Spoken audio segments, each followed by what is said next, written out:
Video Memories Network is brought to you in part by Liberated Syndication, podcast publishing made easy, libsyn.com. That's libsyn.com. Welcome to the Old Time Radio Network Detective Stories, continuing America's love affair with private eyes. We now go back to the early days of radio and our imaginations with our feature presentation.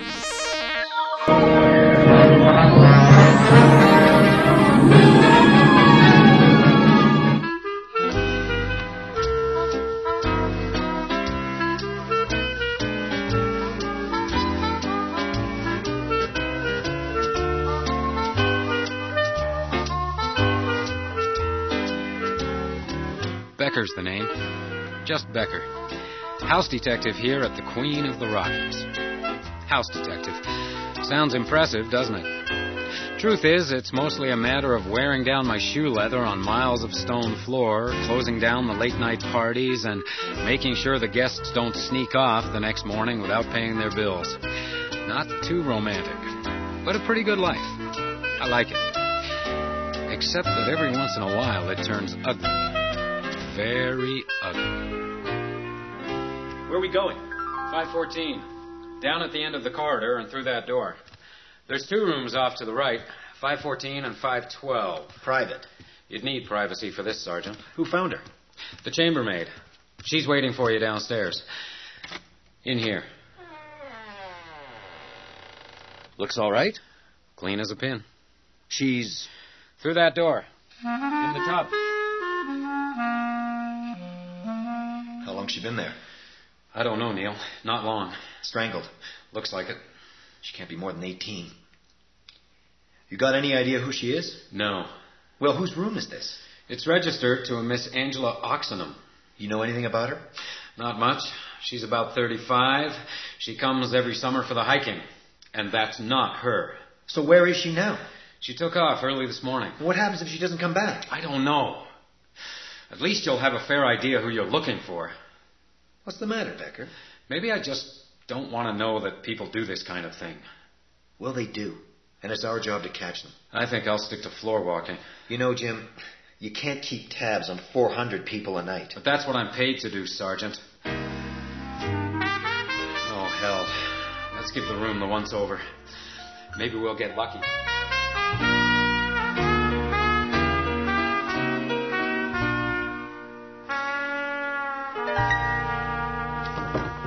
Nothing.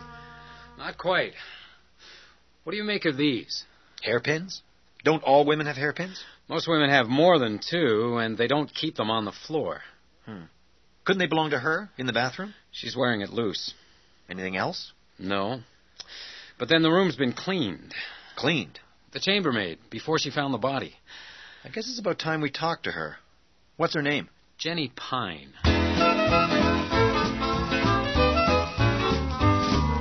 I did just like I did every day. I made up the bed, did the dusting, then I went into the bathroom, and there she was. Can you believe that? I was in there all that time with a dead person. And what time was that, Jenny? That I found her? About what time? I don't know. It's my last room. You do the whole floor, Jenny? Only the even numbers, 500 to 510. Then there's 512 and 514 in the alcove. And you start at 8 o'clock? Yes. And it takes you... About half an hour for each room.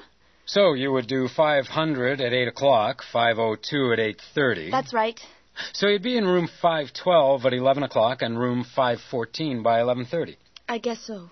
So you must have discovered the body between 11:30 and 12. I guess. But you didn't report it until 12:20. Is that true? She called the housekeeper. What do you say about that, Jenny? Sometimes I get behind. Sometimes I miss my lunch. Maybe I blanked out, you know, in the bathroom. Do you wear hairpins, Jenny? Hairpins? When you work? We have caps. Yes, right. And you wouldn't take them off? Not while I'm working. It's against the rules. And you wouldn't break the rules? No. Never. I haven't done anything. Honest. Honest.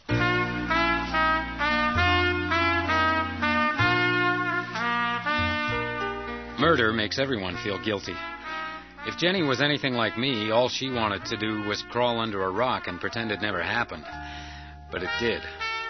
Later that afternoon, Sergeant Drake sent over a photograph that made it perfectly clear that it did. One of those studies Dr. Todd turns out in the morgue. He'd closed her eyes. She should have looked peaceful. If you could ignore the shadows spreading out from the bruises on her neck, she probably did.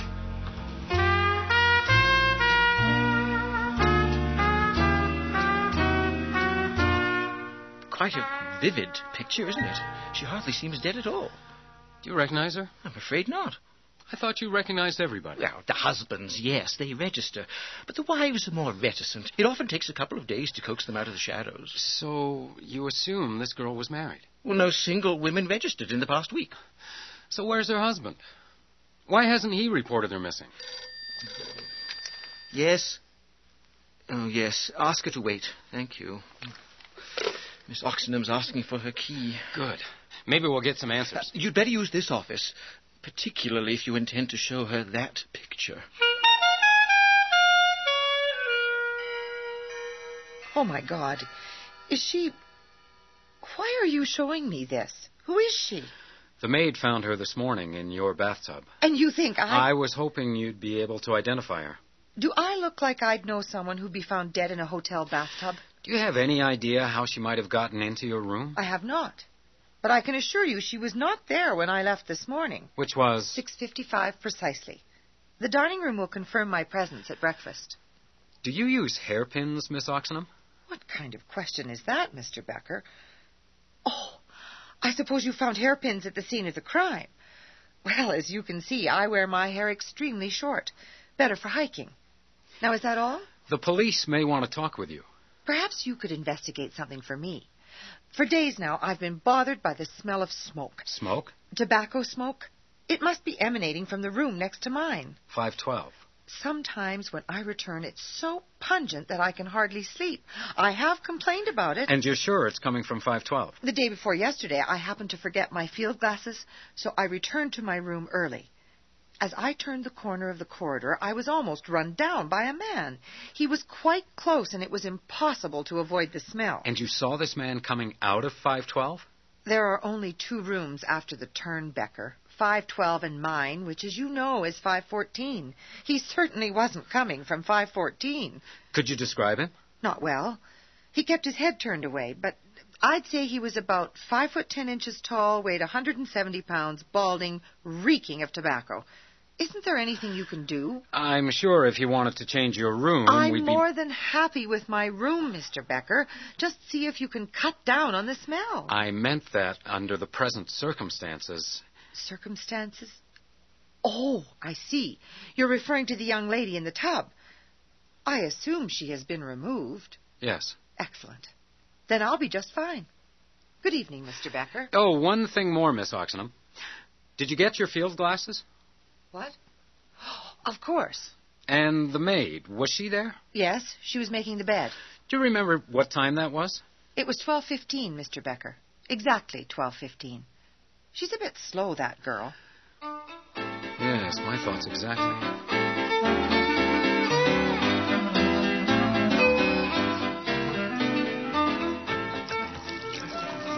There you are, Becker. A Puritan special with a twist. Thanks, Keith.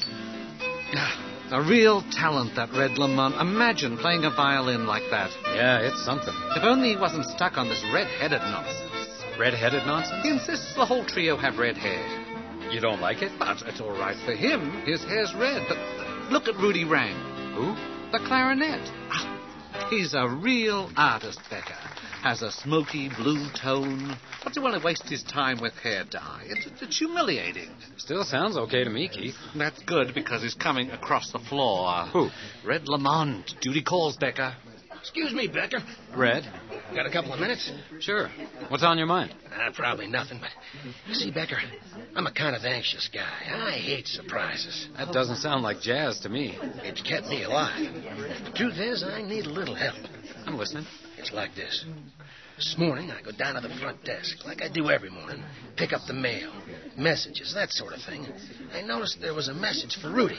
The clarinet player. That's him. There's a message from a friend from Chicago. I didn't think a lot of it until I gave it to Rudy. Well, that boy went white. White. So naturally, I begin to think, what's this about? And I think back to the last place he played. Which was? The Pink Cat. A speakeasy in Chicago. He hung with some real Yanks. Hard cases. You catch my drift? I'm not sure. It occurs to me that Rudy may have run afoul of one of those lads. Not a hard thing to do when your dealings involve the long green. Money, Becker. He could be in a lot of danger. You want me to talk to Rudy? No, sir, no. He's a very private boy. Won't appreciate that at all. Might leave the band.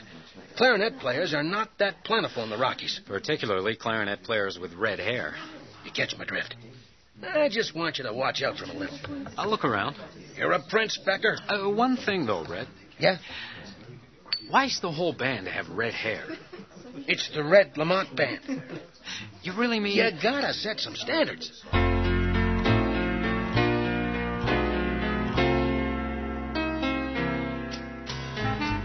They say things start to make sense if you sleep on them. Well, the next morning, nothing was any clearer. But then I hadn't slept much. I kept dreaming of that girl tossed like a rag into a hotel bathtub. Her eyes were open and her stare was furious. Somehow I knew she was going to be with me for a long time to come. Luckily, between the mysterious man in 514 and Rudy Rang's friend from Chicago, there were a couple of things to be getting on with. To close those eyes for a while.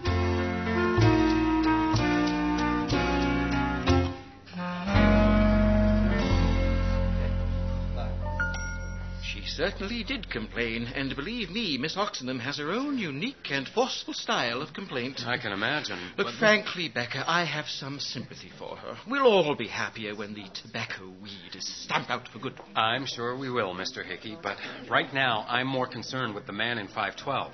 512? Well, there's no one in 512. 512 is empty? There was no one in 512 when Miss Oxenham complained, and there has been no one since. As long as we didn't need the room, I thought I'd avoid any more encounters with the lady. You're sure about this? Am I not making myself sufficiently clear, Becker? Sorry.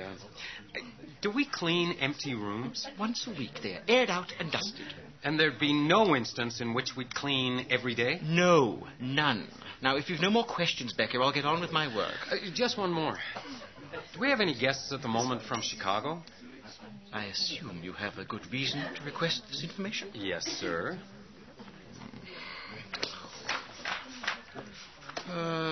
J.M. Doyle, 342. Is that who you're looking for? Anyone else? No.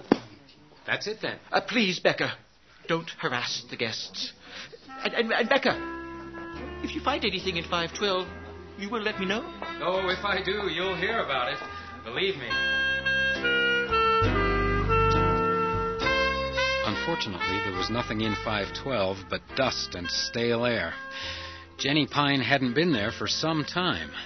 She'd been picking up an extra half hour a day. I didn't want to know that.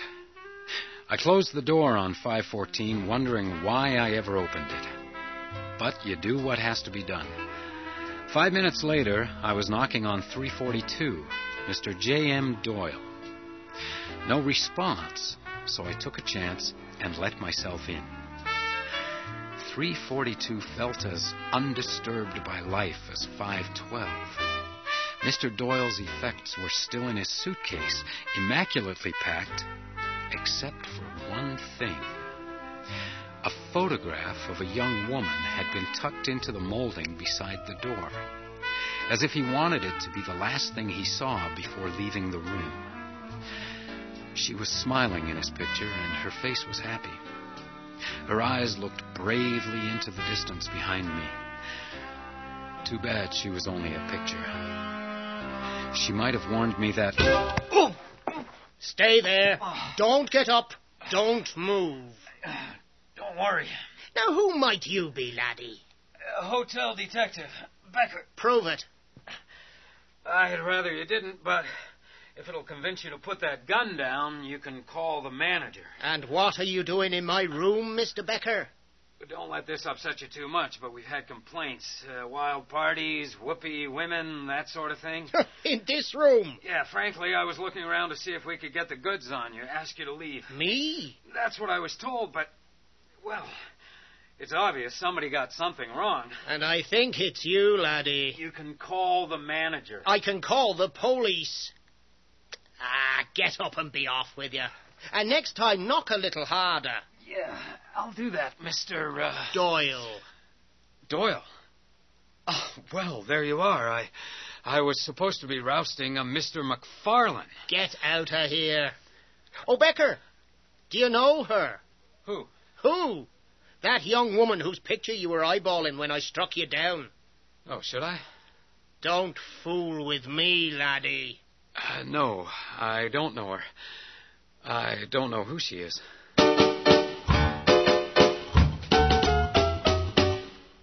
I hadn't really lied to Doyle. I didn't know who the girl in his picture was, but I did know where she was. And I guessed that he wasn't going to be too happy about that. Particularly after I got on the phone to Sergeant Drake. You're serious, aren't you? You've done it again. I don't know, Neil, but I do know this guy Doyle knew our girl in the bath. He's got her picture on his door. She was a very pretty girl. Don't get sentimental, Becker. How'd you do it? Pure dumb luck. I was working on something else, and I just walked into it. I'm coming right over. Wait for me in the lobby. I'm going to take one more crack at Jenny Pine. There's something going on that she's not telling us. Who knows? Maybe I can wrap this whole thing up before you get here. I'll be finished in a minute. Don't rush. Mr. Becker, what are you doing here? Just a few more questions. I told you everything I know. You didn't tell me that room 512 was empty. You didn't ask me that. Which means you were picking up a half an hour every day. So? So, you were regularly in 514 for an hour. Over an hour, if you count the fact that you never seemed to finish till well after 12. So? So, what were you doing? Nothing. I just spread out my time a bit more. No visitors? Visitors? 5 foot 10 inches tall, 170 pounds, balding. I don't know what you're talking about. Were you entertaining in 514, Jenny? What are you saying? I'm going to get married. Oh, you mind telling me who? It's a secret. Leave me alone. What about a Mr. J.M. Doyle, Jenny? Do you know him? Who? Doyle. He's a big man in his 60s. I've never heard of him. What do you think I am? Jenny. I've got work to do, Mr. Becker. Okay. But you'll have to talk to the sergeant next time, Jenny. And by then, it may be a whole lot worse. I'll just have to take my chances then, won't I?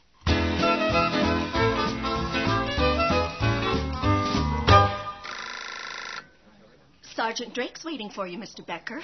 He's in Mr. Hickey's office. Thanks, Miss Watts. By the way, do you happen to remember a message for Rudy Rang that came in yesterday? It was from a friend in Chicago? No. Yes, I think I do. Could you remember the person who left it? No, it was around 11, checkout time. Quite a crowd. It might have been a young woman, but I'm afraid I just found it on the desk. If I'd found it a couple of minutes earlier, I could have given it to him. Rudy? He goes through here just before 11 every morning, regular as clockwork. Thanks. Becker, glad you could make it. Let me introduce... I've already been introduced to Mr. Doyle. Yes, you told me. But I don't think you've been introduced to Captain Doyle of the Chicago Police Department. Retired. Pleased to meet you, Becker. You decided to tango with a veteran of the toughest police force in America. Not my week. Captain Doyle's visiting us on a missing persons case. You're sure? I'm afraid so. Her name was Marie O'Banion, Mr. Becker. She's 17, a runaway. That's about it. And according to Dr. Todd, she was 3 months pregnant. I'm sorry. She must be damned important to send a police captain all the way to Canada. Her uncle is a very prominent citizen of Chicago. Prominent for what? Mr. O'Banion is in the entertainment business. You mean booze? You got something against alcohol, Becker. It's okay for some. Exactly. Live and let live. If only. Do you know a man named Rudy Rang, Captain Doyle? No, I don't believe I do. Used to work at the Pink Cat. It's a speakeasy in Chicago. I know the Pink Cat. Who's Rudy Rang? Something else I'm working on. I don't suppose the Pink Cat would have anything to do with Mr. O'Banion? It might. But you don't know Rudy Rang. You wouldn't describe yourself as his friend from Chicago? Never met the man. You got something, Becker? Yeah, I think I do. I think we should have a talk with Mr. Rang. Let's go. Are you coming, Doyle? No, sir. I'm afraid I have a less enjoyable duty to perform. Of course. If you want to join us later, we'll be... Where are we going, Becker? Cabin 12A, up behind the hotel. It's just up here. Why do you think Marie O'Banion never registered at the hotel? Because she just arrived? Right. But Doyle checked in yesterday morning. He must have been on the same train. You think he was looking for her or following her?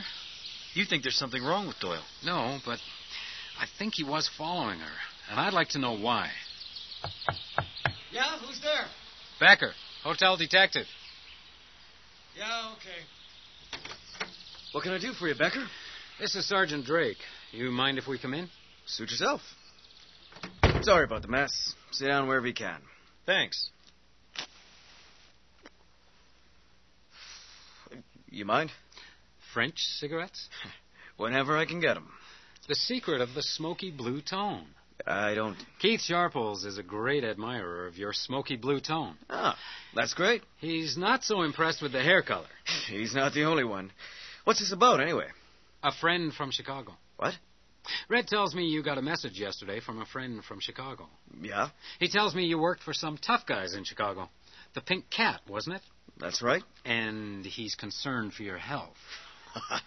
Red's scared of his own shadow. It was a fan letter. What's the big deal? The big deal, Rudy, is that the only guest we have from Chicago is not a fan. In fact, he says he doesn't even know you. That only leaves one other possibility. A young girl named Marie O'Banion, also from Chicago, who was found dead in a bathtub. What's that got to do with me? Her uncle's quite prominent in Chicago. Chicago's a big place. He's connected with the Pink Cat. So if I had a dime for every little girl with an uncle who drifted to the Pink Cat... She was 3 months pregnant, you bastard. She came here looking for you. Hold it, Becker. You calm and down. And you strangled her. Calm down. You don't know what you're talking about. Oh, yes, I do, Rudy. I do know what I'm talking about. At 11 o'clock yesterday morning, Marie O'Banion was in the hotel lobby leaving a message for her friend from Chicago. I've got a witness.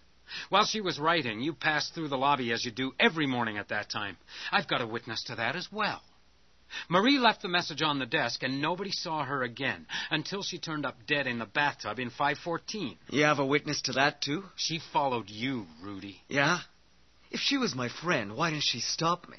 Did you think about that? Why did she follow me? I don't know. Perhaps she did, but I don't think so. I think she was frightened. She was pregnant, and she might have had some idea that you'd run out on her. She may not have recognized you. What? Did you have red hair when you worked at the Pink Cat, Rudy? Or was it pink then?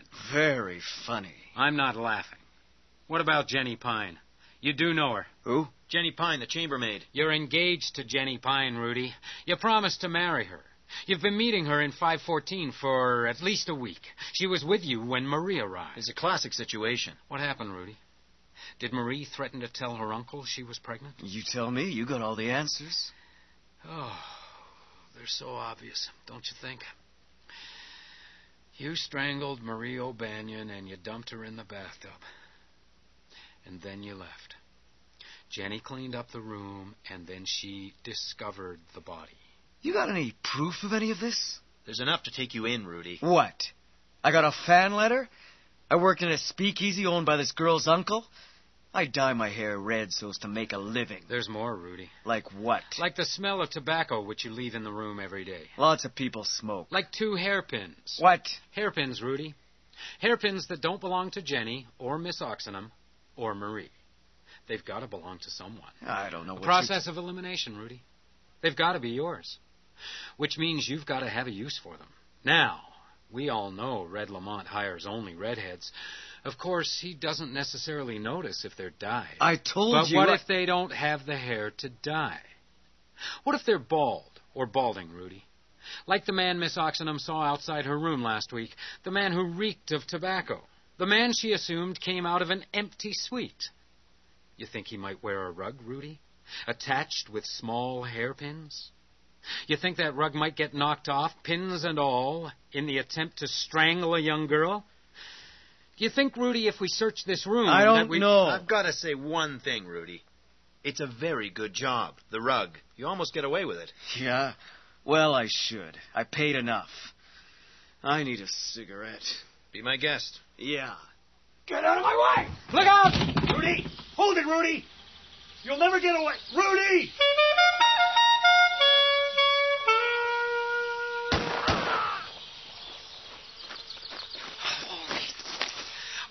What is... Rudy. What the hell are you up to, Doyle? He's dead. I'm not as accurate as I used to be. You killed him. Damn it, Doyle. We don't do things like that here. You're supposed to be a policeman. He deserved it, laddie. Besides, I didn't have any other choice. Believe me.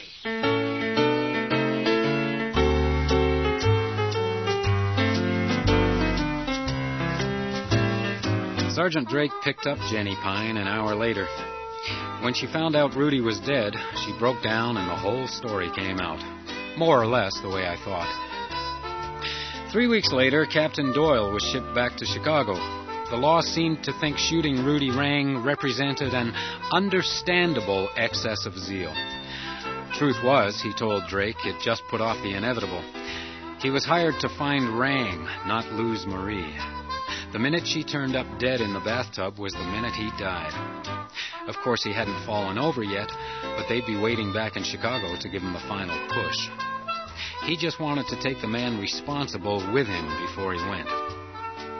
Red Lamont found a new clarinet player, apparently a real redhead this time, and within weeks everybody had forgotten about Rudy Rang and his smoky blue tone. It'll be a long time before I forget Marie O'Banion's furious eyes.